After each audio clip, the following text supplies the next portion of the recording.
How you going? Gene Hardy here on set. Surf injury prevention. This is not how you do it. Yes.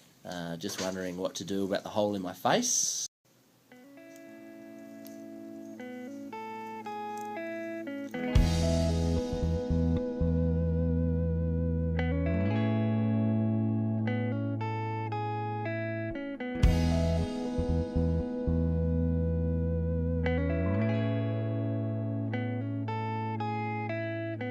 Come on baby, take a chance with me. Don't change the channel like you're watching TV.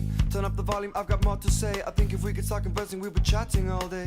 And in the evening we could choose to roll our spliff, cook some dinner and kick off our shoes. Step into night, we could live our delight. Come together in a frenzy when the feeling's alright. And in the morning I bet there would be time for toast, another spliff, a cup of rooibos tea. We got the music and we got the time. We got rhythm, we got music, we got Cape Town sunshine. You're not the only one left to live. Too many paths to choose. I've got a bridge to burn. Love has expressed is true. It seems our time is through. I wouldn't lie to you. I wanna go now. Love has expressed is true. Don't get so stressed with me. You're not the only fish who's swimming in my sea. Love has expressed is true. It's not like I care, but I thought you'd understand.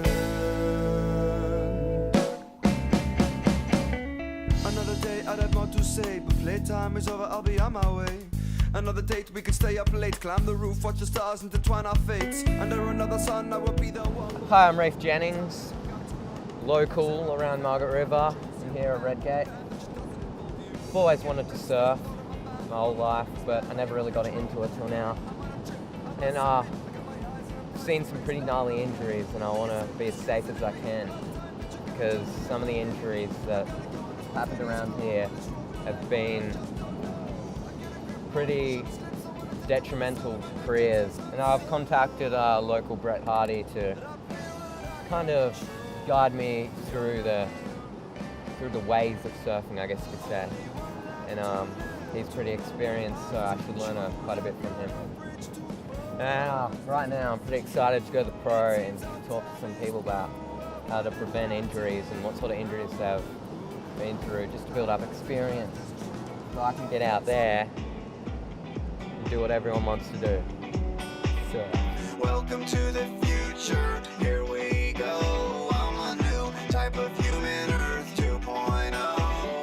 I'm plugged in everywhere I go. You're now tuned in to the Spinner Face Show. Space cowboy, futuristic rock star. Follow me to the sounds of my guitar. Hyperspace out, here we go. You're now tuned in to the Spinner Face Show. I'm a satellite superstar. Alright, Sally, first, where are you from? I'm from Giroa, which is a small little coastal town on the New South Wales south coast. Throughout your surfing career, what's the gnarliest injury you've sustained or maybe seen with your mate?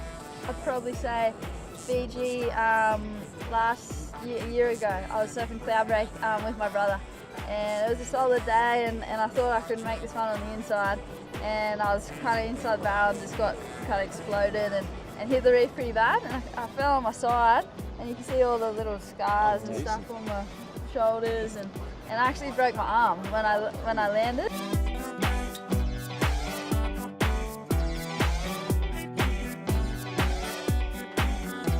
One I remember was the guy's actually fallen off on the takeoff and he's like dislocated his shoulder, and so that was from hitting the water. The impact was the impact of hitting the water. He's pulled his shoulder out, and his shoulder was like down here, and it's like he's just paddled up to going, oh, I think I've hurt my shoulder. I'm just like, oh my god. Information like water flow. You wanna hear me, call my phone. You wanna see me, watch my video. You wanna find me, Google my phone. Mate, the gnarliest injury I've ever come across would be my forehead, mate. I got it blown open with my surfboard, like 27 stitches in the face. North Point? Yeah, like in 1997. The last wave of the day, kind of picked it and I was in the tube and the thing just flicked up and like a baseball bat in the head, mate. Yeah, just kind of grabbing the rail and it blew me in the air and my board just came up and just glanced. It was like a glancing blow reef and it split the forehead and my the membrane between your skull and your forehead as well. Check it out, it's hella dope. You don't need the sun to see a microscope. Do it now, live it be it live, it's alive you see. My board went over the falls and basically stuck into the reef like a nose first, just stopped dead, and then I went over the falls and kind of impaled myself on my butt with my board and kind of hung there for a bit. Like on the tails and fins. On the back fin. Who is that man from New York all the way to Japan? What's the most gnarliest injury you've ever come across? The gnarliest injury I've ever come across is an easy one for me to relay back to you. I cross-fractured 2 central vertebrae in my thoracic spinal column here. I fractured 2 further vertebrae, so I actually fractured 4 vertebrae in all. I punctured in one incident, yep. Punctured my lung and also cracked a rib in that same accident. So, how did that happen? We had a big day out at a wave just south of here one day, and to cut a long story short, mate, I basically got catapulted out of the lip on a big one, and the fins unglued at the takeoff, so I thought, well look, I'll try and dive into the green wall section of the wave, and as I did so, I didn't penetrate, and I hyperflexed my spine by having my head go between both my legs. One of the most painful ones was the end of a surf out at Margs. I came in just last re-entry at the last part of the wave, what they call the surgeon's table. Came unstuck, went feet first in the water, and my board had already hit the bottom, was on its way back, and I copped the rail under the nose. It literally peeled my nose off my face. It opened up the 2 nostrils, was a big gaping hole, and actually tore my nose up the side.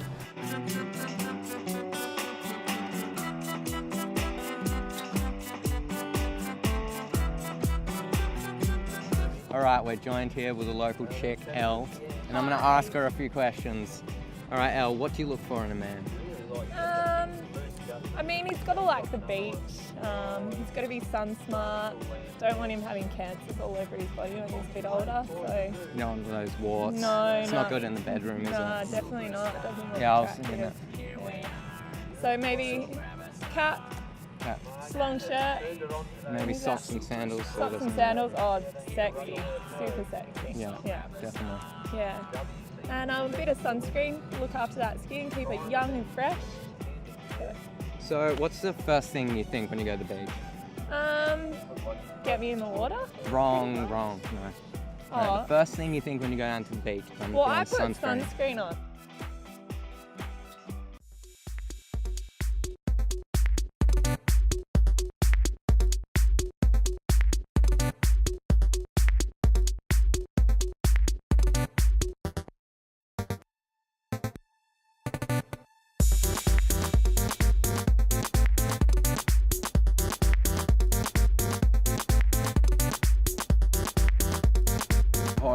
John McTaggart. I've been a surfer on this coast for about 40 years, and I've also been a physiotherapist for the last 26 years.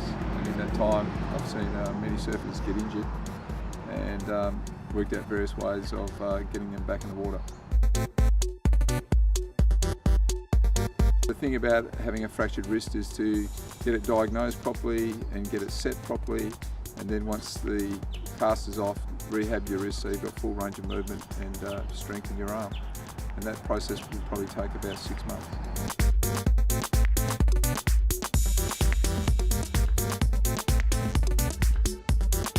A dislocated shoulder, first time usually not too bad in terms of the rehab, and that mainly involves doing a lot of work with strengthening the muscles around the shoulder so that the joint is quite stable.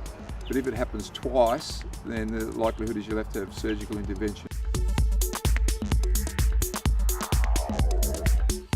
In view of equipment and causing injuries, obviously, there's a lot of sharp points on a board, and particularly the fins these days are refined very sharp, and they can definitely cut you. So it's a good idea to talk to a local shaper. Full-on beginner, a soft board's the go, definitely. They generally have a bit flexier fins and stuff, so they're not going to cut you, and obviously the board itself, when it hits you, it's not going to hurt as much. Okay, for sure. So probably tail-wise, probably not a swallowtail. Go for a squash tail or round tail, something with soft edges, and preferably a blunt nose, which a mini mal style board or a fish like this will generally have a bit rounder nose, and or a nose cone if it's got a pointy nose. And fins wise,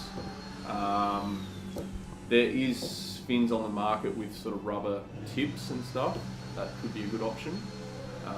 Otherwise, plastic fins instead of fiberglass.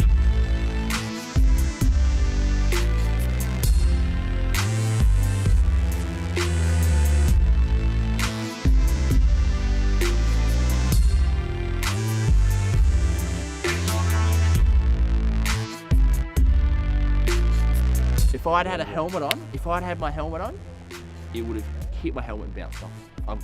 Because like a helmet's got the big bit of foam thing there, and the helmet, simple as that. If I had a helmet, I wouldn't have to. Yeah, it would save your life. Yeah, so the thing with head injuries is if you get hit in the head on the land and you're knocked unconscious, somebody can pick you up, take you to hospital. But if that happens in the ocean, you're dead. Around about $100 up to about $190, depending which model you buy. The object is to ride a wave inwards, so if you're in the road, you really are in the wrong. And not that you should be run over for it, but people do not paddle into the whitewater. Their panic mechanism takes over, and they paddle for the shoulder, so now you've got a curling wave dropping on you, could snap your board, and a surfer charging down the line at you. The risk is so much less to just paddle into the whitewater, even if you've got to use your leg rope if there's no one behind you, but it's safer in the whitewater. So, and what I do see, particularly over here on the west coast with powerful waves, is visitors abandoning their boards, and they have a responsibility to the surfer that's coming at them, and particularly if he's doing his best to avoid hurting them, to hold their own board. And with modern thin boards, you should be able to duck dive it, hang on to it, even if it's at your own, you get knocked around yourself.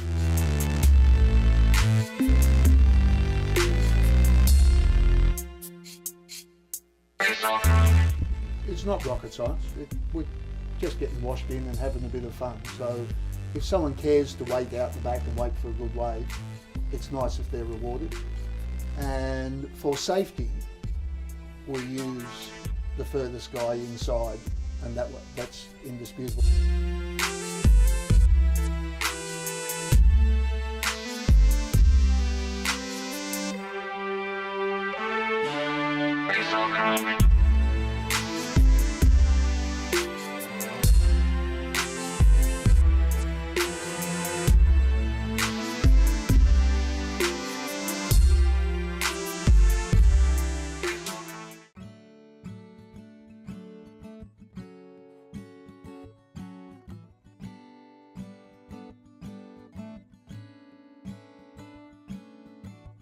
When did we decide to draw a picture in our mind of what we have to be like in 10 or 20 years' time? When did we decide that we would have to strive for more and more, missing all the precious moments that we're in?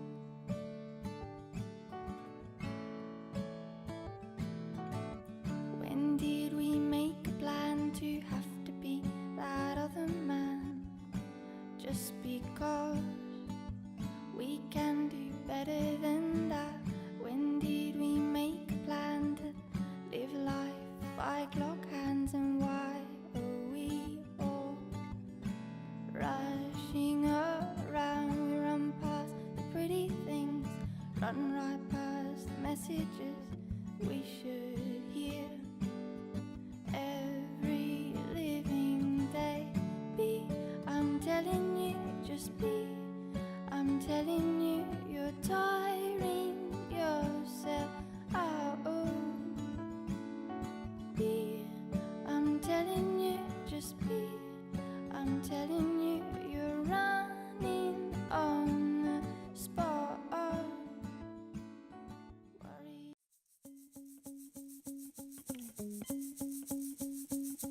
My heart beats like a steam train moving down the track, and I feel like calling it all in. My mind ticks like clockwork, thinking for the things that I could be doing with my time. But you need a license or a permit, or to pay some stupid fee to do anything about anything these days. You need a name or a number, a certain kind of face, or rights to a bit of space to do anything these days. And I'm falling into this old trap, and I really think it's just a load of crap. I'm falling into this money game. It's monopolies that I don't want to play. And how can we make claim on any of this anyway? As far as I'm aware, we borrow the very air we breathe, and the air is pretty clean. But we suffocate in greed, and the air is pretty clean. But we suffocate in greed.